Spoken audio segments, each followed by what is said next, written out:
थाना city jail में engineer Mohammad Ali Mirza के खिलाफ एक एफआईआर लॉन्च होती है, जिसके कंप्लेनेंट मुद्दई हुमैर अली कादरी साहब थे। मुकदमा नंबर 563/25 में 295 सी यानी कि तौहीन रिसालत का इतलाक किया जाता है। बाद में इस एफआईआर को रिव्यू करने के लिए इस्लामिक आइडियालॉजी कौंसल, जिसे इस्लामिक नज़रियाती कौंसल भी कहा जाता है, उसकी टीम बनाई जाती है और इस टीम को चेयर करते हैं इलामा डॉक्टर रागिब नईमी साहब। और इसके मेंबरान में कुछ मेंबरान जस्टिस रिटायर्ड ज़फ़र इकबाल चौधरी साहब, डॉक्टर अब्दुल गफूर राशिद साहब, साहिबजादा पीर खालिद सुल्तान कादरी साहब, मोहम्मद जलालुद्दीन एडवोकेट साहब, हाफिज़ ताहिर महमूद अशरफी साहब थे। इंजीनियर मोहम्मद अली मिर्ज़ा अपने ख़िलाफ़ जितने भी ब्लास्फेमी के इल्ज़ामात थे उनको साबित नहीं कर पाते और ये टीम मिर्ज़ा मोहम्मद अली को ब्लास्फेमी का एक्यूज़ करार देती है। उनकी जो इंटरम रिपोर्ट थी उसके अंदर 2-3 चीज़ें काबिल गौर हैं जो उन्होंने डिस्कस की। बेसिकली ये रिपोर्ट इंटरम रिपोर्ट थी, उनका इंटरम डिसीजन था, अभी फाइनल रिपोर्ट या फाइनल डिसीजन पब्लिश होना है।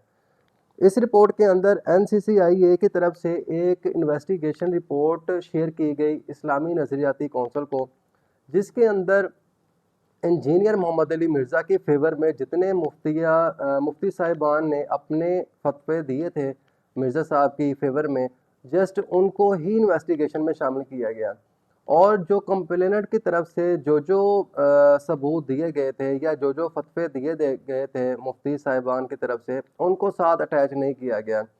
इस्लामी नज़रियाती कौंसल ने इस इन्वेस्टिगेशन रिपोर्ट के ऊपर काफ़ी तनकीद की और उन्हें दोबारा से इन्वेस्टिगेशन को मुरतब करने का कहा गया कि आप इन्वेस्टिगेशन दोनों पार्टियों को सुन के फिर आप फाइनलाइज करें। बेसिकली लॉ के अंदर एक प्रोवर्ब होता है, ऑडी अल्ट्रम पार्डम, no one should be condemned unheard, कि आप किसी को बगैर सुने हुए केस का फैसला नहीं कर सकते। अगर आप कोई इन्वेस्टिगेशन स्टार्ट करते हो तो आपके लिए लाजमी है कि आप दोनों पार्टियों को सुनो। ऐसे नहीं हो सकता कि आप एक पार्टी को सुन लो लेकिन दूसरी पार्टी को आप नज़रअंदाज कर दो।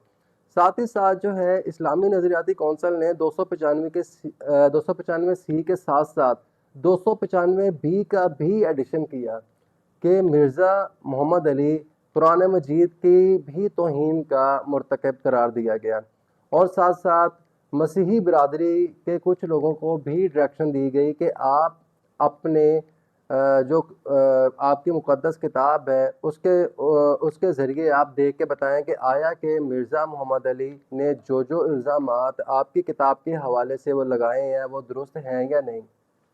जब ये रिपोर्ट मसीही बिरादरी की तरफ से फाइनलाइज हो जाएगी उसके बाद जाके जो है इस केस को इस्लामी आइडियालॉजी कौंसल की तरफ से फाइनल डिसीजन दिया जाएगा।